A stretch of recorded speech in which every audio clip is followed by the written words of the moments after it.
We welcome to today's video the Victorian Minister for Aboriginal Affairs, Gabrielle Williams.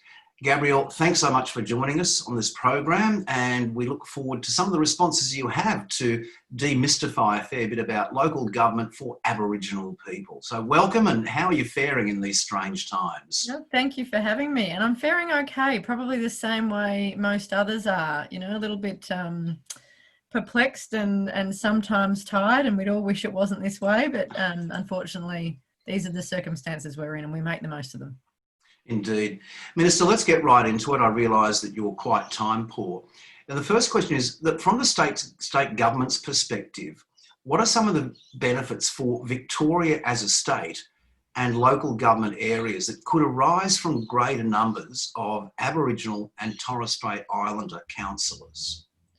Look, I think that the general principle is, and it's one I firmly subscribe to, is that decision-making tables that reflect the community that they serve make better decisions.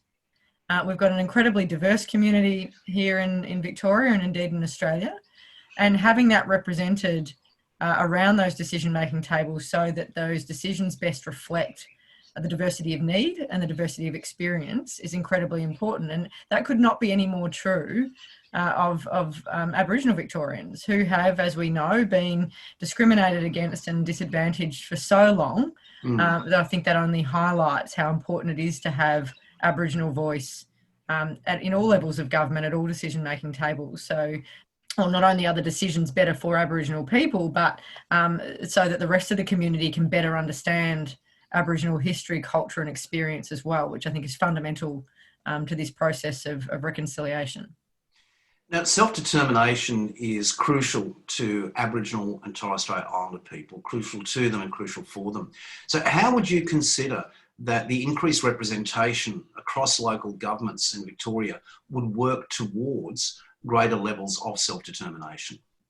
It's a really good question, and self-determination has been a centre point for the Victorian government policy in relation to Aboriginal affairs, and I can talk about that at great length and perhaps might get an opportunity to later on.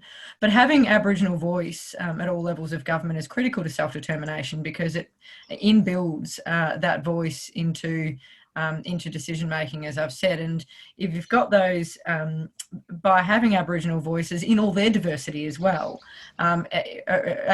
represented at government level, whether that be local government, state government, federal government, then we're actually involving community in the decisions which directly impact on community. And this has been something that community have been calling for a very long time, for the right to make decisions about their own affairs. And that's not an unreasonable ask. It's taken far too long for us to meaningfully take steps towards it.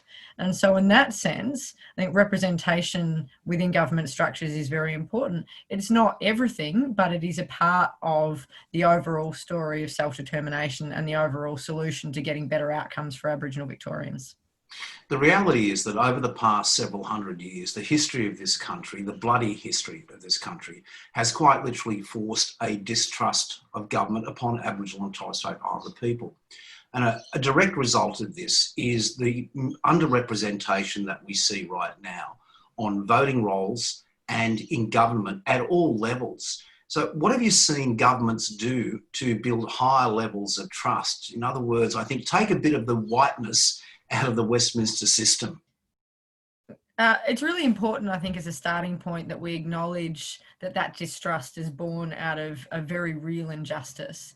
And acknowledging that is incredibly important. And I think the importance of acknowledging that is better understood by the Aboriginal community more in some ways than it is by the non-Aboriginal community. So as a starting point, we need to better understand why that distrust is there in the first place. And I'll touch on that.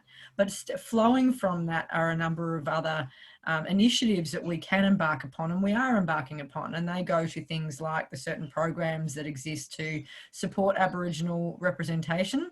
That's not just things like targets, it's actually about provision of information, culturally safe provision of information, and making sure our institutions are accommodating and that an intersectional approach is taken in all that we do. Only then, by transforming the very heart of institutions, can we actually make them safe for that representation to begin with. And that might all seem very, very vague, but I'll start with that first point I made around acknowledging the injustice and point out that in Victoria, we're the first and only jurisdiction to commit to both treaty and also to a truth-telling process. So two of the three core elements of the Uluru Statement. It's something we're very proud of here, but not for the symbolism of it, but for the recognition that these processes are really important to driving better outcomes for Aboriginal Victorians and for driving fairer outcomes for Aboriginal Victorians. And from that, hopefully, flows a better understanding among non-Aboriginal Victoria about what we can be doing to improve outcomes, and that goes to systemic reform. It goes to transforming the organisations that each and every one of us are a part of, but also lifting and enhancing Aboriginal voice in all settings, whether that be in local government, in state government, whether that be in business or community organisations. But we all stand to benefit from that.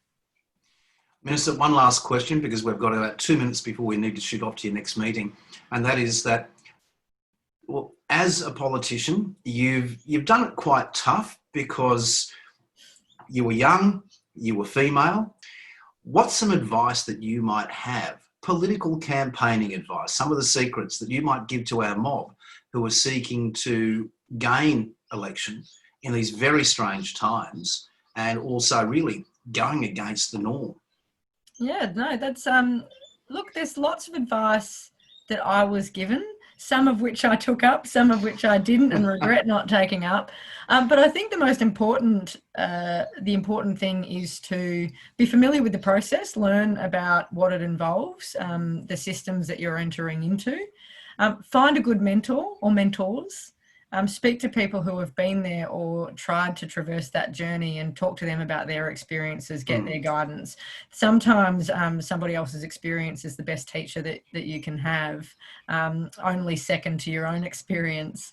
I think those are probably the two best pieces of advice I could give anyone else. And learn about what's available to support you. For example, we've got the Your Community, Country and Council program that's being supported by the BLGA with the Federation of Traditional Owner Corporations as well, which will provide information that might be more culturally relevant and important to anybody who wants to start that journey, or even just to make the decision about whether they want to start that journey, because that's often the threshold.